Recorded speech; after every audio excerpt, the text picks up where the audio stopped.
Imaginez les eaux cristallines de l'océan Pacifique sur l'île de Rurutu.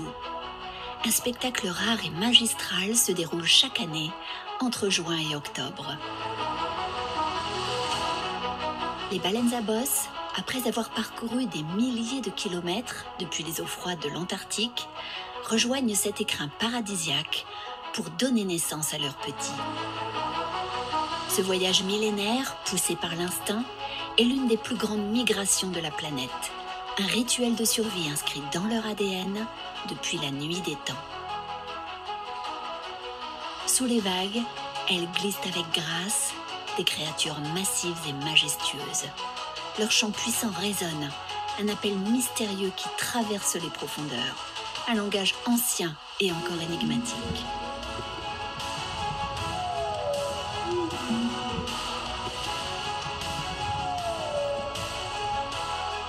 À Rurutu, elle trouve le sanctuaire idéal, des eaux chaudes et abritées où les baleineaux peuvent prendre des forces pour affronter l'immensité de l'océan.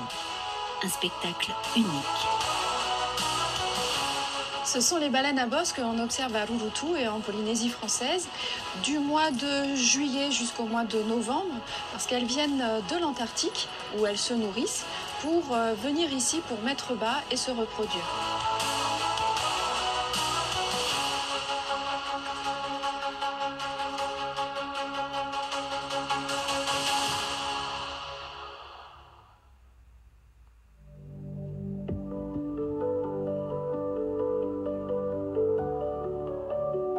Rurutu, perle sauvage de l'archipel des Australes, est une île volcanique entourée de falaises calcaires abruptes et de petites plages de sable blanc.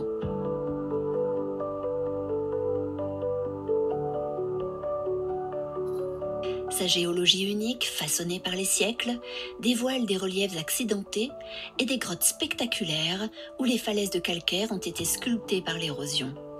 Ces montagnes verdoyantes plongent dans des vallées fertiles, abritant une végétation dense et luxuriante.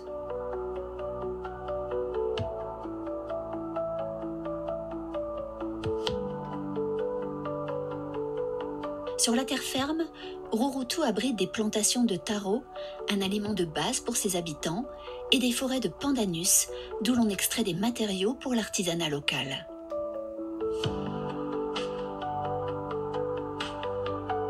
Côté faune, l'île est un sanctuaire pour plusieurs espèces endémiques d'oiseaux et ses eaux cristallines sont riches en poissons tropicaux et en coraux, offrant une biodiversité précieuse. La forme particulière de la baie de l'île en fait le refuge idéal pour les baleines.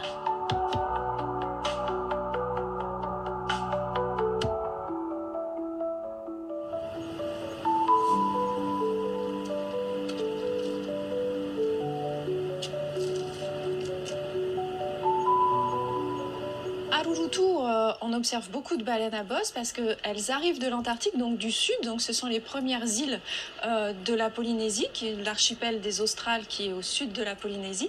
Et on a des baies comme celle-ci qui sont très favorables au repos des baleines. Donc elles viennent se mettre à l'abri dans les baies. Les fonds aussi sont favorables. Il y a des hauts fonds et ça leur permet d'être en protection avec leurs petits. Parce que lorsqu'elles sont dans les baies ou dans des endroits qui ont peu de profondeur, elles n'ont pas à se soucier des prédateurs des grands fonds. On appelle les migrations verticales, ce sont les requins notamment, qui vont remonter la nuit et qui vont pouvoir éventuellement attaquer les baleineaux, surtout lorsqu'ils sont juste nés.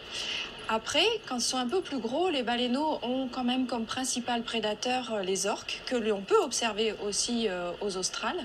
C'est pour cette raison qu'elles vont venir se mettre vraiment à l'abri dans les baies.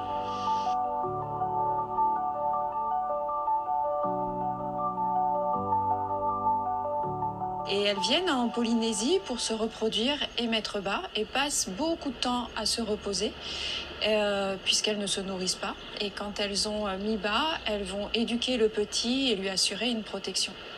Pendant toute la période où les baleines à bosse sont en Polynésie, elles ne se nourrissent pas par manque de krill, par manque de ressources alimentaires, et elles perdent jusqu'à un tiers de leur poids, donc jusqu'à 10 tonnes, surtout pour les mamans allaitantes, puisque ça demande énormément d'énergie.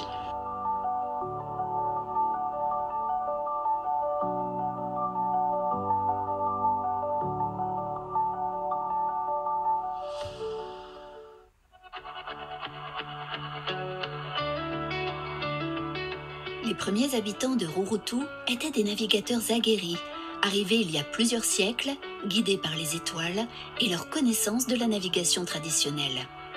Ils y ont développé une culture en harmonie avec la nature, vivant de la pêche, de la chasse et de la culture du taro. Ils ont érigé des marae, des lieux de culte sacré, et ont tissé une relation profonde avec leur terre, tout en respectant leur océan. L'île conserve aujourd'hui les traces de cette histoire ancienne, marquée pendant des années par une chasse à la baleine traditionnelle pour subvenir aux besoins de la population en protéines.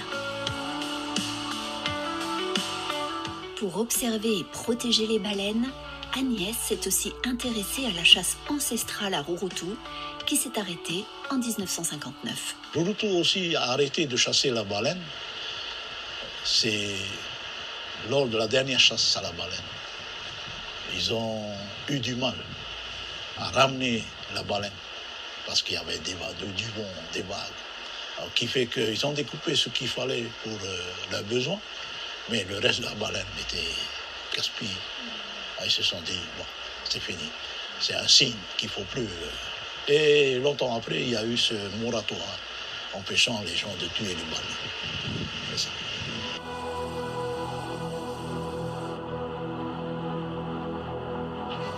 La chasse à la baleine a décimé vraiment les baleines. À peu près 95% des populations ont été massacrées en moins de 40 ans. Et depuis quelques années, on s'aperçoit quand même que la population, notamment des baleines à bosse, augmente, surtout dans l'hémisphère nord. Mais dans l'hémisphère sud, on a observé quand même une démographie qui augmente tout doucement. Mais les efforts de conservation et de protection sont vraiment à se poursuivre. Et notamment parce qu'aujourd'hui, il y a d'autres facteurs que la chasse. Il y a surtout des dérangements, des modifications du climat et une perte de ressources aussi alimentaires pour les baleines.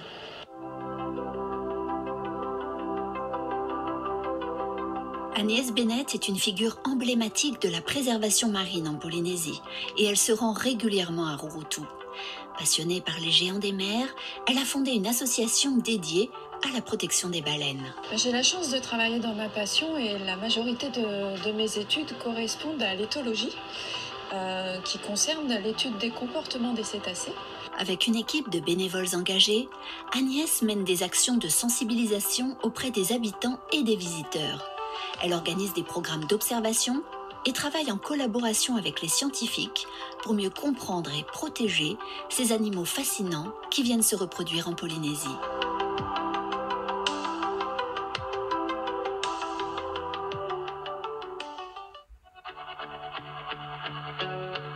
Quand elle est à Rurutu, Agnès retrouve Teveil, le correspondant de son association dans l'île. Il organise aussi des sorties touristiques pour l'observation des baleines. Et toi? Bien, ça va, bienvenue. Et ma Rourou? Eh oui, ça fait un petit moment que je suis pas venue à Rurutu. Hein? Ouais, c'est vrai. Teveil est natif de l'île. Les baleines font partie de son quotidien depuis toujours.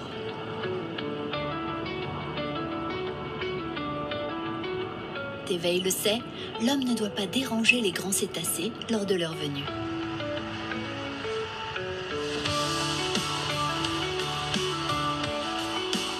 En observant les baleines, j'ai observé beaucoup de choses. J'ai appris même beaucoup de choses sur elles, sur l'interaction entre nous et la baleine. Ce qui se passe aussi sous l'eau, lorsque tu es avec. chaque année, on découvre de nouvelles choses. C'est ce qui me passionne. C'est parce que ce sont quand même des créatures marines et sauvages. Mais malgré cela, elles sont sauvages. Ben, tu as l'impression en fait qu'elles te connaissent. Tu as l'impression en fait de la connaître. Et du coup, ben, cela fait que dans l'eau, ben, tu te sens petit, mais en fait, tu te sens aussi intéressé par la baleine. Tu as l'impression en fait que tu es dans l'eau avec quelqu'un de ta famille, quoi.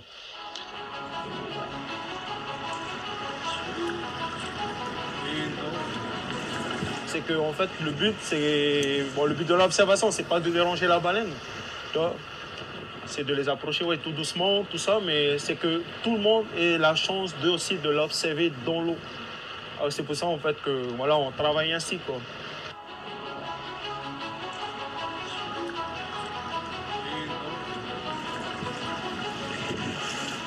En apprenant à les connaître, on observe beaucoup de comportements sur les baleines, hein. On sait que lorsqu'elles se comportent ainsi, cela veut dire quelque chose, quoi. J'ai découvert en fait que ces animaux sont dotés d'une intelligence, d'une conscience.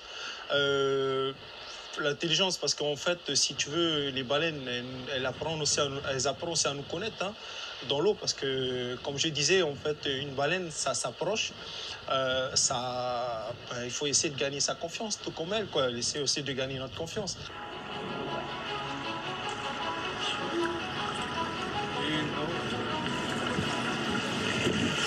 Et si tu veux, les premières observations, on les fait toujours au mois de mai, lorsqu'on est à la pêche. Mais après, les différences, il n'y a pas vraiment, hein. De toute façon, d'année en année, ça varie, hein. Tu as des années où ça commence beaucoup plus tôt, ça termine plus tôt. Tu as des années où ça commence plus tard, les naissances sont plus tard. Et ben, elles repartent plus tard, quoi.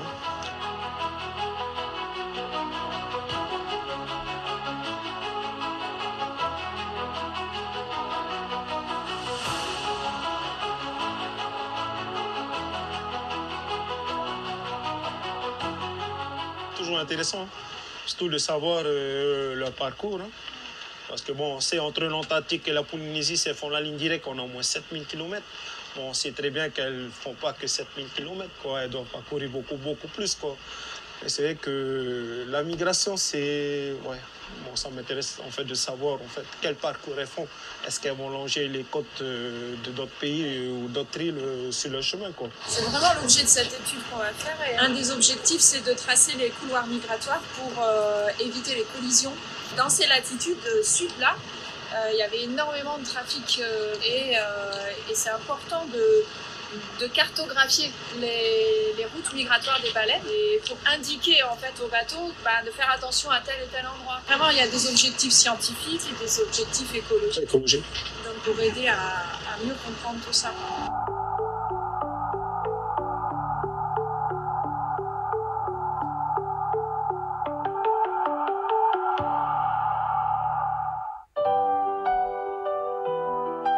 Nager avec ces mégaptères est un rêve.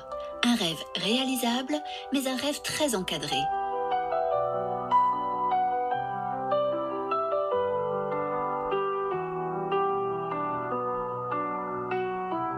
Théveille et Agnès sont chargés de faire respecter un périmètre de sécurité et des règles d'approche très strictes. Le plaisir est dans l'observation.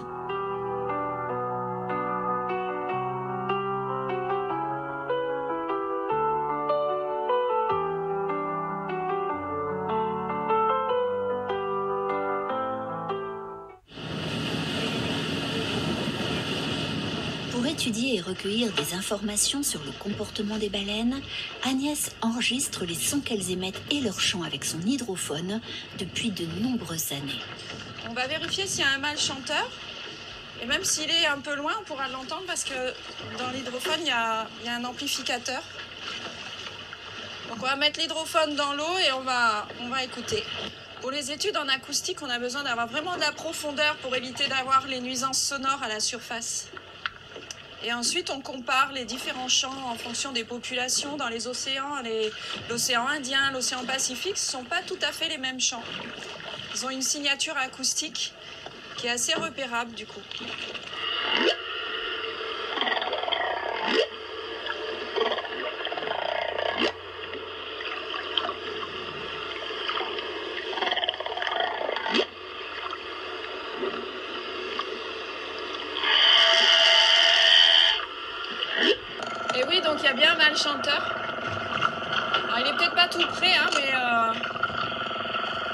bien un qui chante dans le coin. Les mâles chanteurs sont souvent dans les pointes aux îles pour pouvoir diffuser le son de chaque côté. Puisque le but du chant, c'est soit de marquer son territoire par rapport aux autres mâles ou d'attirer les femelles. Donc c'est un chant qui est pratiqué uniquement par les mâles matures et uniquement pendant la période de reproduction. Et donc c'est ce qu'on appelle le chant des baleines.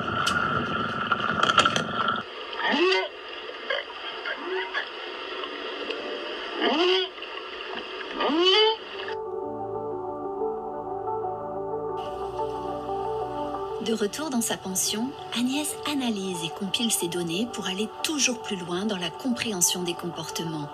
L'aide de l'intelligence artificielle devrait permettre de mieux appréhender encore la manière de communiquer des baleines. Aujourd'hui, grâce à l'informatique et aux nouvelles technologies, on peut aller de plus en plus loin dans l'étude et dans l'analyse puisque les logiciels vont nous aider à travailler sur des sons et aussi des ultrasons qui ne sont pas perceptibles à l'oreille humaine. Donc on peut aller de plus en plus loin dans cette recherche et grâce aussi aux échanges entre les chercheurs d'un pays à l'autre, de population de baleines à l'autre, on peut aller vraiment loin dans les analyses. Et c'est ce qui aujourd'hui est vraiment intéressant, c'est de pouvoir comprendre cette évolution aussi des langages d'une hémisphère à l'autre et d'une population de baleines à l'autre. Alors là, on entend un chant de baleine à bosse, mâle, donc à l'âge mature pendant la période de reproduction. Et alors nous, on utilise un hydrophone pour enregistrer et dans l'hydrophone, il y a un amplificateur, donc on n'a pas forcément besoin d'être très près, on peut être très loin du mâle chanteur. Et les baleines, elles peuvent l'entendre à des dizaines de kilomètres, d'une île à l'autre entre Tahiti et Moorea. S'ils sont par exemple dans le chenal entre Tahiti et Moorea, et elles peuvent s'entendre d'une île à l'autre. Donc là, on entend les différentes vocalises. Donc c'est des séquences, en fait, différentes et qui va répéter. Et en fonction de son âge, il va avoir de plus en plus de séquences et donc une grande variété de vocalises. Et c'est ce qui nous permet juste à l'oreille de savoir si on a affaire à un tout jeune mâle chanteur ou un plus vieux. Le plus vieux va avoir vraiment des chants différents, des séquences différentes.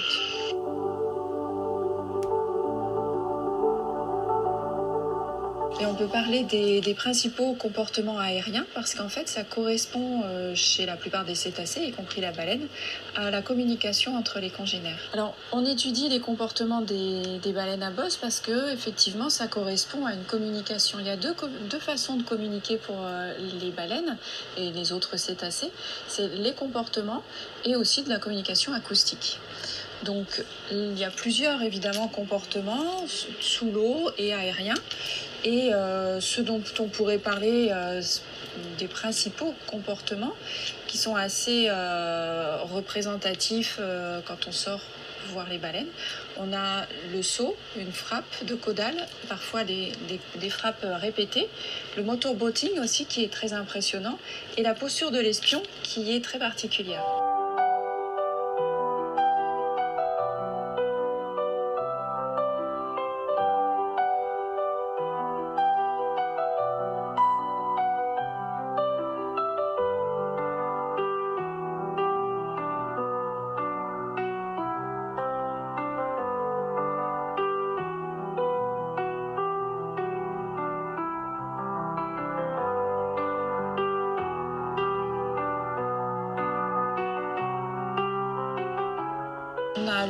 Le saut qui sert au déparasitage, mais aussi à la parade nuptiale, puisqu'on est en Polynésie pendant la période de reproduction. Ça peut être aussi un signe d'énervement, soit auprès d'un congénère, parfois un mâle, un peu trop collant, qui veut se reproduire alors que la maman est avec un baleineau, par exemple. Et on peut avoir aussi un dérangement dû à des présences humaines.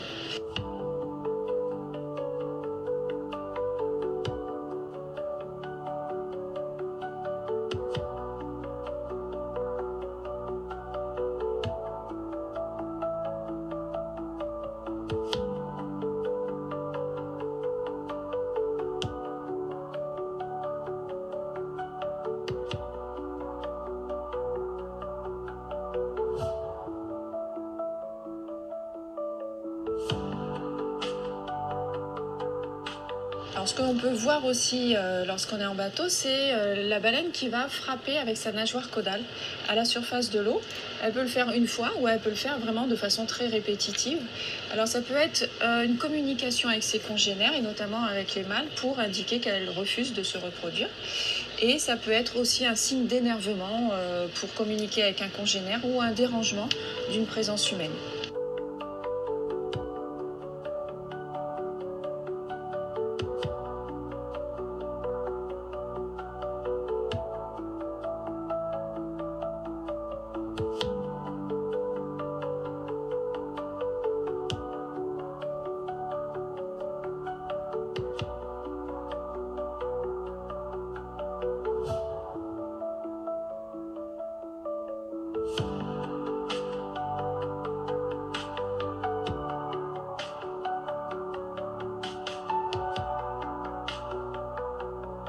C'est pas tout à fait la même chose que le saut parce que le saut, ça va vraiment être à l'inverse une parade nuptiale. Donc ça va être pour attirer le mâle et les mâles pour attirer la femelle. Donc c'est vraiment un jeu de séduction.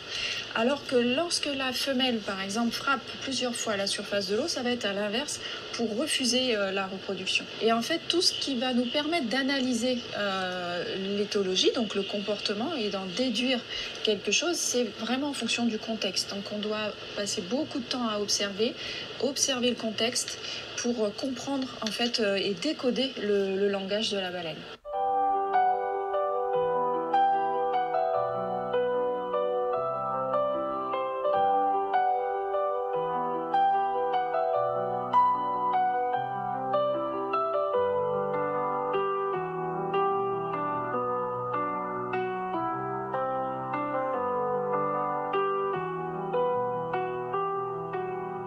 Alors la posture de l'espion, c'est très particulier aussi, et il n'y a pas que les baleines, les autres cétacés le font.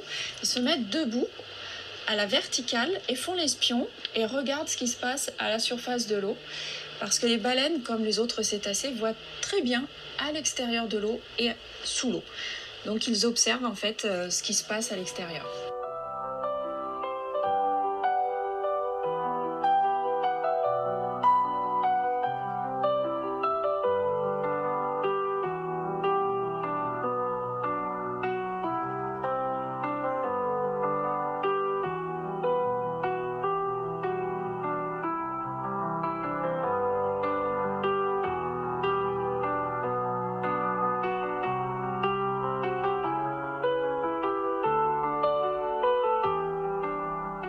Les baleines sont particulièrement curieuses, donc elles peuvent venir au bateau, se mettre debout, regarder ou même plus loin.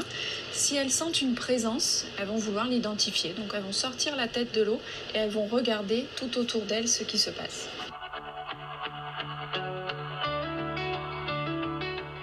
Les populations de baleines ont été massacrées en moins de 40 ans, de 1920 à 1960. Puis, grâce à toutes les protections qui ont été mises en place, les populations ont augmenté, notamment et surtout dans l'hémisphère nord, mais également dans l'hémisphère sud.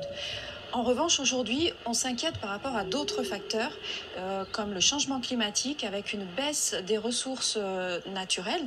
La réglementation en Polynésie demande de faire attention aux baleines sur l'eau et sous l'eau quand on nage avec les baleines, puisque c'est un des pays au monde où on peut encore nager avec les baleines à bosse. Et pour observer les baleines, même pour les étudier ou les filmer, des autorisations données par le gouvernement sont obligatoires. Le point essentiel, c'est qu'en apprenant en fait à les connaître, il est important de les respecter. Comprendre pour mieux protéger. Le miracle de la venue des baleines à Rurutu, phénomène immuable depuis des siècles, doit être préservé et transmis aux générations futures. Leur présence fragile et précieuse rappelle l'importance de notre engagement collectif pour garantir leur survie et celle de cet écosystème unique.